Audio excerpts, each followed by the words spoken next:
There comes a point in your journey in life where you've exhausted all your resources. You've tried the manifestation. You've tried reading the self-help books. You've tried balancing your chakras. You've tried all the different diets. You've seen the energy healers. You've seen the therapists. And nothing seems to work. You just catch yourself in the same place. It's so funny how part of the human condition is to keep seeking. We keep looking for this all-in-one solution to life. Something that can heal our mind, heal our body, heal our soul, provide us wealth, provide us success, provide us freedom. And we keep pursuing that thing because deep down we know there is an ultimate principle.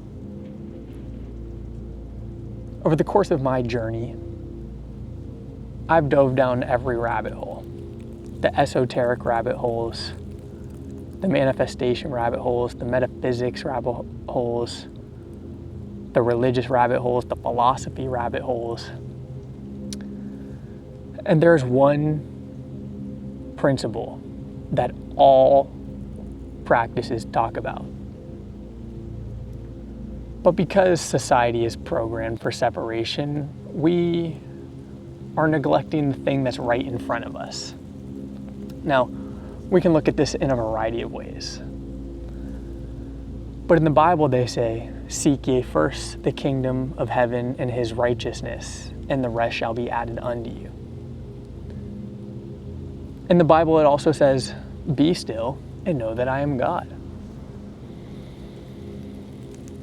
In metaphysics and manifestation and the science that's coming out in regards to quantum physics, people are realizing that we are connected to a unified field of intelligence. In Eastern religions and philosophies like Taoism, they talk about the source of all things, the source energy. Regardless of what you believe in, there is an underlying principle of divinity and peace and joy and abundance that is our natural state. It is the thing that unites life. It is the ever-present source of energy that animates all creation.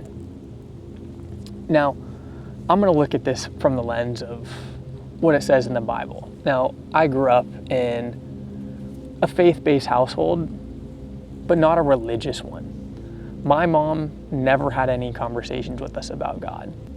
I knew she believed in a creator,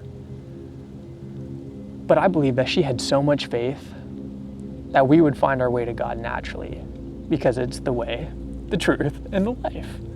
Now, before I dive into this and dive deeper into this principle and how it'll be the thing that allows you to level up in mind, body, soul, spirit, finances, success, I want you to realize that over the course of this video and over the course of your transformation, you are going to have to let go. You are going to have to surrender your ego. You're going to have to surrender your need to be right. And you're going to have to be willing to sacrifice everything you know to unlock the magic and wonder waiting for you on the other side of this journey. That is the initial step.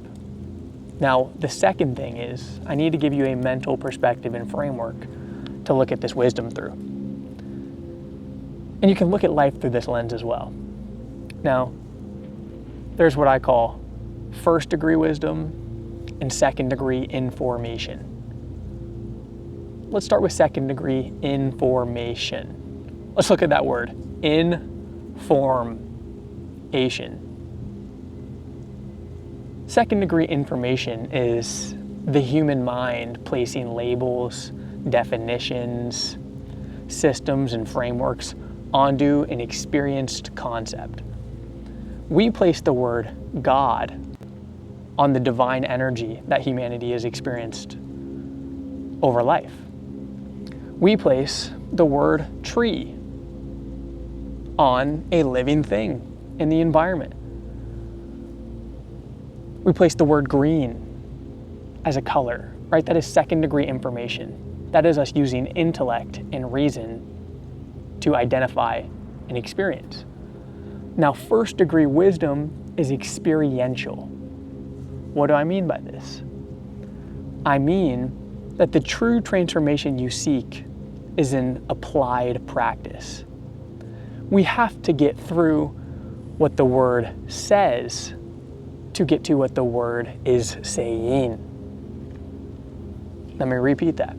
We have to get through what the word says to get to what the word is saying. So, now that I have given you this concept, let's get into the true meaning of seeking the kingdom of heaven first, right? Or as Neville Goddard or Joe Dispenza would put it, you have to live from the end. You have to seek the elevated state. Now, I'm going to completely shift the paradigm on this because it's the only thing that's worked for me. Seeking the kingdom first is not a pursuit. Seeking an elevated state of emotion is not a pursuit. It is not something you do. It does not require action, but it is a revelation. It is an unveiling. It is the recognition of something that was always present that you just lack the perspective to see.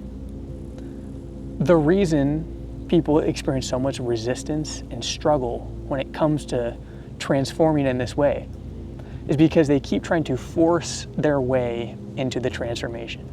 But this is not something that's forced because the thing we seek was never to be sought.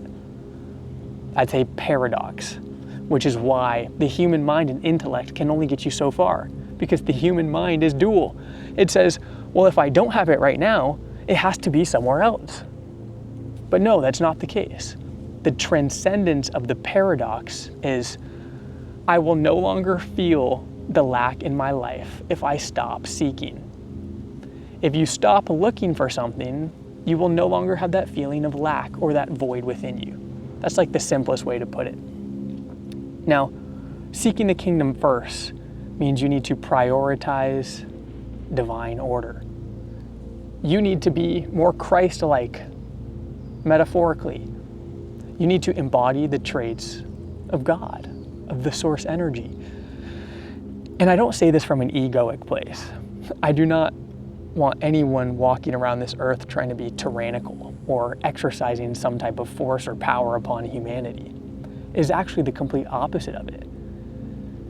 In the complete relinquishment of your seeking for power, validation, success, judgment, you find the abundance you are looking for. You do not find power in trying to one-up someone. You find power in letting go of people trying to one-up you. You realize that it's not a competition, that there is never a race to be won, merely just a life to be experienced. And the more you can surrender and let go to God and the divine will through sacrifice, right? At the beginning I told you, you need to be willing to sacrifice everything you know. There's a reason behind that. Because you must relinquish your identity and ego. You must relinquish the thing creating the illusions in between you and the experience that is here. Over the last week or so, I've really been practicing on surrender and letting go. And it's so weird because I realize I'm already doing the things that I want to do. I wake up and go to the gym with some of my best friends. I go on a walk. I go on a run. I come home, make good, healthy, organic, clean food. I go on a walk to a park and I put my feet in the grass barefoot and I stretch and listen to music and practice the devotional things of surrendering and letting go. And it is crazy what happens. I'm not going to get in the details of it, but there were multiple people that I was engaging with in some type of way, right? Business, romance, whatever. And I just told myself, I'm okay with or without them in my life. I'm okay if it goes my way or if it doesn't go my way, because it's not about that. That was me looking for something I was missing internally in someone else. that I thought they could give me. And as soon as I let go of that, the next day, they both texted me. This is the power of surrendering and letting go. Because if you can let go of the illusion and seek the kingdom of heaven first, if you can seek the wholeness that is already present through an allowance, through recognizing that it's already here. And if it's not here, then you're engaging in an illusion. Then that power and that divinity and God's will reveals itself to you. The natural intelligence that guides all things shows up. Because it was always there.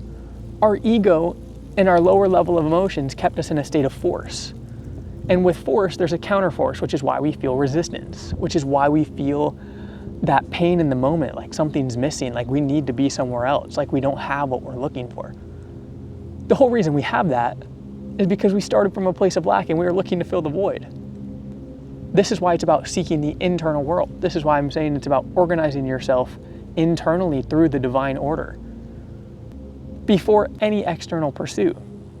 It's not about striving to find something that's missing, but releasing what obscures what already is. This is why in the Bible, when it says the kingdom of heaven is within, we can take it a layer deeper through a bunch of information that's coming out, but it's pretty much saying that the kingdom is an inner field of consciousness. It is an inner level of awareness and revelation, right? It's not a place or a future event. It exists in the timeless now. And it's revealed through stillness and surrender. In Buddhism and the Eastern Chinese philosophies, they say, you must calm your mind because a chaotic mind muddies the waters. Think about it. If you've ever gotten a lake and you're walking through the mud and it just is like kicking up all this dirt and debris in the water and you can't see it. But as soon as you stop moving, all the dirt and debris falls and it becomes clear again. This is why stillness and surrender is so important. It's a meditative practice. It is becoming present with the moment. It is tuning in to what you're seeking because it's already there. To seek rightly is to stop seeking wrongly. The mind must cease searching out there. Everything is an externalization. We say, I was telling my friend yesterday, I'm like, one of the biggest issues is everyone wants to flaunt some type of morality or like, I'm a follower of God. Well, you're telling everyone that, but you're not living the principles. Because when you live the principles, you don't need to tell anyone that. Because you having to tell someone that you're righteous, you having to tell someone that you're moral, you having to tell someone you're successful is like, that's what they say in the Game of Thrones. To have to say you're the king does not mean you are the king. That's just a metaphor for life. You do not need to seek something externally when you already have it.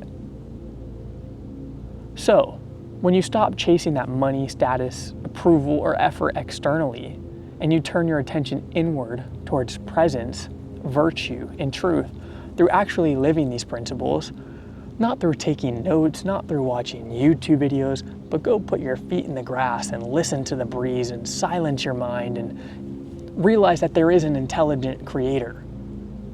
Like that is the truth. And if you are getting your information elsewhere, you need to start consuming different types of content. There's something bigger at play, and you are part of it. And it is your job to open your heart and mind to it. Now, I want to dive into the principle of the king's dominion, right? The kingdom is two words, the king's dominion. To seek first the kingdom is to yield the rulership of your life to the divine intelligence. This is why we end up on karmic loops, because we do something like this, like we yield, we let go, and we say, whatever happens, happens. And as soon as we get to the place we want to be, as soon as we have the money, as soon as we have the success, as soon as we have the apartment, as soon as we have the girl, we think we're the one that did it. We take authorship over that success. And as soon as we do that, we spiral into ego. No wonder you're on a karmic loop. You must continue to surrender. The job of surrendering and letting go and yielding the rulership of your life to the divine intelligence is more important when you have the things that you wanted. And that's a lesson I had to learn the hard way. When you yield to this divine intelligence, you are yielding to the true source of order and coherence in the universe. You are yielding to the divinity in all things, that guides all things, that is ultimately intelligent, that is omnipresent, omnipotent.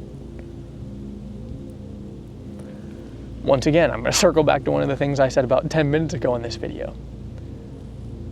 You must continue to silence your mind. You must continue to let go of the negative beliefs that your ego is probably piping up over this video saying, well, he just kind of sounds crazy. Like, I'm the creator of reality. I can do whatever I want. No, like, well, I still got bills to pay. Like, tell your mind to shut up. Like, those thoughts are the things that muddy the waters.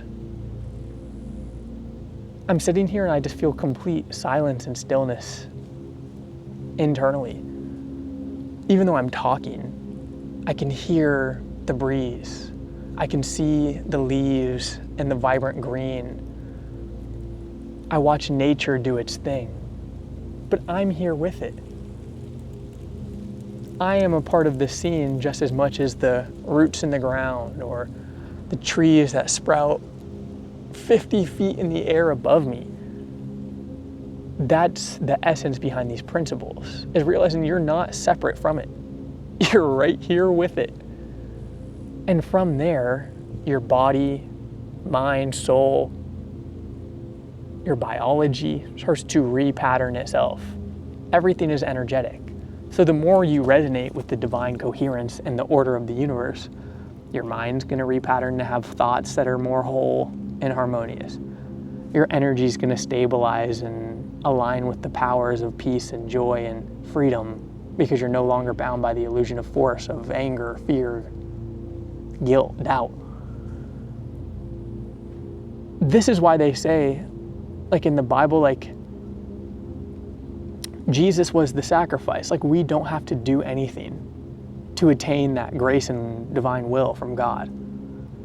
Now, once again, I was not raised in a Christian church. Like, I'm just paraphrasing things that I've listened to over the course of my journey, but we think that we need to be the savior. We think we need to be the one that suffers. We think that we need to be the one that sacrifices ourselves. No, that's just the thing we need to sacrifice. That's the thing we need to let go of. We just got to do our thing and be part of this journey, because surrender is the act of yielding dominion. When you relinquish the egoic control and personal will, you enter God's governance. You become one with the order and structure of the divine intelligence. The power starts to flow through you because the resistance ceases to exist. You can't receive your assignment and your purpose while resisting the authority or the divine will. The paradox is when you give the king dominion over your life, you become a king over your domain, right? The divine is the ruler over creation, and if we can yield to that intelligence, then we become a channel and a direct source of the same thing over whatever we're given dominion over, right? The certain people we serve, the certain purpose we're called to act on. But refusing surrender leads to disorder, and your life will mirror that rebellion. It'll mirror that resistance. Now, I want to talk about power versus force, because one of the ways that I've gotten more in depth and more in tune with this information is to believe in the phrase this and that, not this or that. It's not Jesus Christ or Buddha. It's not consciousness or divine will. It's consciousness and divine will and Taoism and Christianity and Catholicism and Buddhism. Like, they're all pointing to the same thing because it's all second degree pieces of information. Someone had an experience and verbalized it and externalized it. Someone had a Christ-like experience and was like, oh my God, Jesus is real. Like, the story that they tell about him, it's real. I believe it. I've experienced it. Just like people that have had the experience with the Buddhist ways of teaching and they've surrendered attachment to all desire, and they've experienced eternal peace because they no longer saw it. They no longer were looking for anything, so they no longer felt lack. That's experiential. That's a first-degree piece of wisdom in the form of experience that imagine people playing telephone. Oh my God, I just had this divine experience and I'm going to try and put it into words for you right now. But if I put it into words for you and then you go experience it, you're like, oh my God, he was right. But then the next person you tell is a second degree away from the verbalization I had. But it's like 3 or 4 degrees away from the experience I had, because the first degree was my experience, the second degree was my information, the third degree was your experience, and the fourth degree was you explaining it to someone else. That's why we have so much variance in this information, but it's all talking about the same thing. Now, the energetics of surrender can be calibrated in 2 ways. Power versus force. The lower states of consciousness, where it's life-consuming, imagine a downward spiral that just sucks life out of the room, is force. And force attempts to control reality through striving. So if you strive to do something, oh my God, once I have the house and cars, I'll have a wife and children, that's striving. Fear and manipulation are the other 2 expressions of force. It exhausts energy and it creates resistance and keeps the ego as the ruler. Imagine just going at something from the opposite perspective. Imagine there's 2 people on 2 sides of a football field. One in the left end zone, one in the right end zone. And there's a flag at the 50-yard line. Both people are focused on the flag, but they're looking at it from 2 different perspectives. The person on the left is looking at it from a place of force. They're saying, if I don't win this, I'm a loser. If I don't win this, I'm not going to get to overcome this anxiety and fear I feel inside. I'm afraid. I'm better than that person, right? Like that's like the ego's control over the experience. And they're like, I have to win this. And the other person is like, life is so much bigger than this race. I'm not going to be defined by whether I capture a flag or not. I'm just here for a good time. I'm here to have a good experience. I know that there's bigger things and intelligence at play that is guiding me that I am a part of. 2 people can have the same objective, but they're coming at it from 2 different intentions and perspectives. Now, power flows from surrender. It's trusting the divine structure of reality. It is self-sustaining, effortless, and generative. It can be seen in this quote from the Bible, "Be still and know that I am God." It essentially means slow down and realize that you are no separate from the divine intelligence that guides all things. That you are being operated by the same unified field of energy, the same creator, that the birds and the trees and the breeze and the ocean is flowing with as well. You can't know God through force because that's an egoic restraint of control. You can only do it through release, through letting go of the illusions that keep you trapped in that paradigm. Now, I want you to think of the kingdom as an energetic field. Right, this is where we start to combine teachings. The kingdom of heaven is within. It is a state of revelation. It's a state of awareness. Awareness is intelligence. It is a bird's eye view perspective over life. Now, information is energy. It's frequency. Just like frequency carries information. That's like the paradox. It's 2 sides of the coin. Now, the kingdom of God within is a vibrational field of righteousness, peace, and joy. It's a state of consciousness, not a physical territory. It's not something you find after the money. It's not something you find after you get the girls. It's not something you find after the Rolex. It's something you find after relinquishing the matrix of illusion that your ego tells you you will find the joy you seek on the other side of those things. And it's a moment-to-moment investment. You need to walk through life like this if you want to experience peace and joy. This is the life. Just being able to chill in the grass, feel the sun on my skin, the breeze. I got nowhere to be, nothing to do, and I get to talk about things I love that bring me peace and joy in my life. Now, the field, that energetic vibration, exists beyond time and causality. So the ego exists in a linear frame of mind. It says, if I do this thing, then I will have that thing. A cause and effect. That's what causality is. If I work hard, then I will be successful. If I text her, then she'll love me. Force operates linearly, which is cause and effect. But power operates non-linearly. So this energetic field in the kingdom of heaven, in which we are aiming to align with through letting go of the cause and effect, operates through synchrony and grace.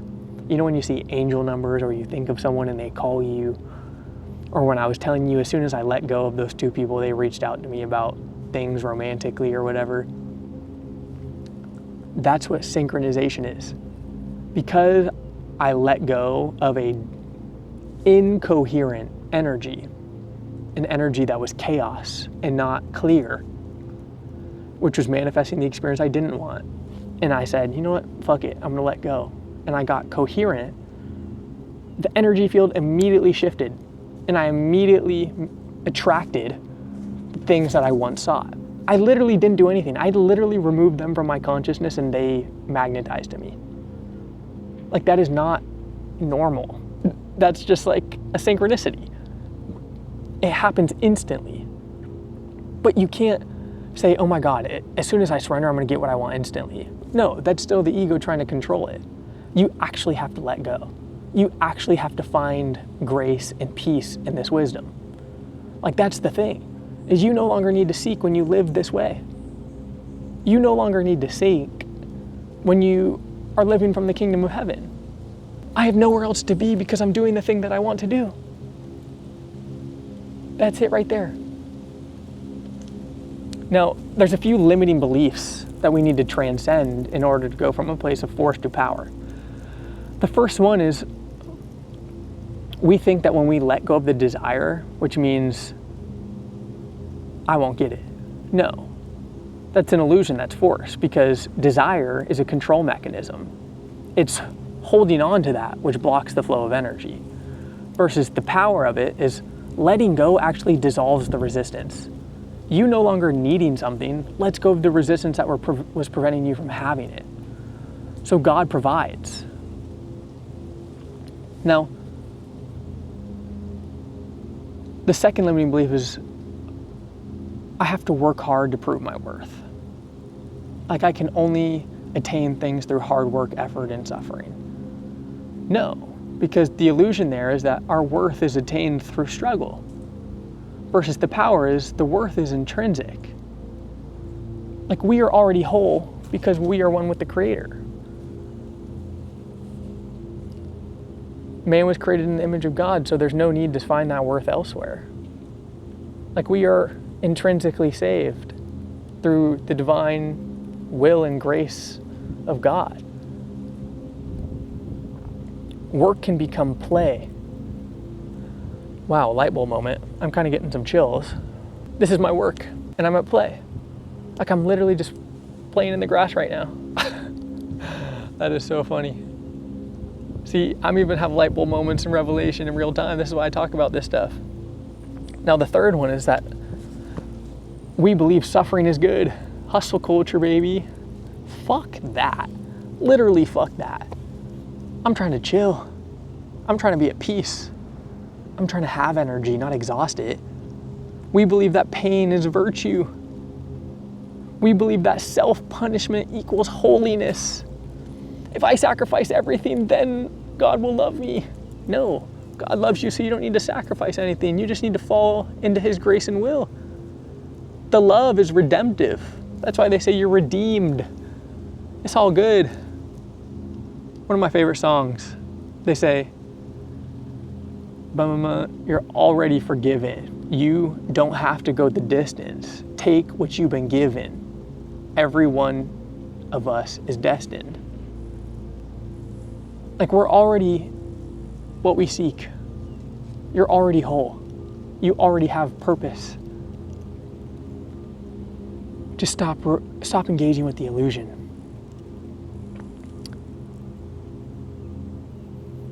The truth is that this pain and suffering only purifies when it can be seen clearly. Joy is holier than suffering. Pain is incoherent. Fear and anger and guilt is a low frequency energy that is distorting.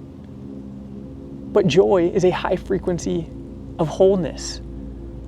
It is more unified. It is less chaotic. So it is actually holier. W-H-O-L-E, whole. Fulfilled. We're all trying to be fulfilled. We're all trying to be whole. Guess what? You can be whole when you realize you already are. I don't know how we got so far from this information, and it's actually so simple. It's crazy. Now, the next limiting belief is nothing comes for free, right? We can't get anything from the universe without giving anything. Now, force is, energy is transactional. We're saying that's cause and effect. I have to give you $10 to get something back. I must earn grace. I must sacrifice who I am to get the grace from God, right? That's transactional. When grace is a law in the unified field, alignment grants everything. When you are vibrating on the frequency of wholeness, unity, peace, love, joy, you're already granted the things you were seeking. It is not transactional. It is naturally revealed to you. Now, another limiting belief is that we think simple things mean there's less value, right? We think because things are complex, they're important. We think because we have to work hard, there's more to be gained on the other side. I'm not subscribing to that anymore. I literally am never gonna do that, ever. I'm not gonna sell my life to fucking engage in this illusion created by the egoic mind and structure of humanity. The power in this is that simplicity is truth. It's right in front of your face. You're just looking elsewhere. You're going far away for something that is right here. The kingdom is a direct experience.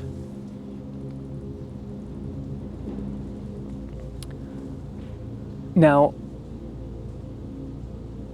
surrender is the fulfillment of our evolution in progress. Evolution without intention would lead to chaos. And consciousness without surrender falls into ego, right? This comes back to the law of thermodynamics. One, energy in the universe cannot be created nor destroyed. So there's an infinite supply that we're just circulating through. And two, systems in the universe tend towards chaos without investment. So if you're not investing in yourself, your mind, body, and soul will tend towards chaos. And I don't know about you, but the fact we've evolved this far tells me that there's a divine intelligence and creator investing in us, pouring itself into us. Every act of force, that resistance we talk about, is entropy. And entropy is the natural tending towards chaos. Every act of surrender is an evolution towards order, because you're letting go and allowing the natural intelligence to operate through. Now, here's the final synthesis. This is how we reveal the kingdom. Force and resistance is seeking God as a concept. It is taking the Bible as law. It is taking religious figures as law, as a concept, as something we box and our ego tries to grab onto for safety. But power reveals God and the kingdom of heaven as a state of being.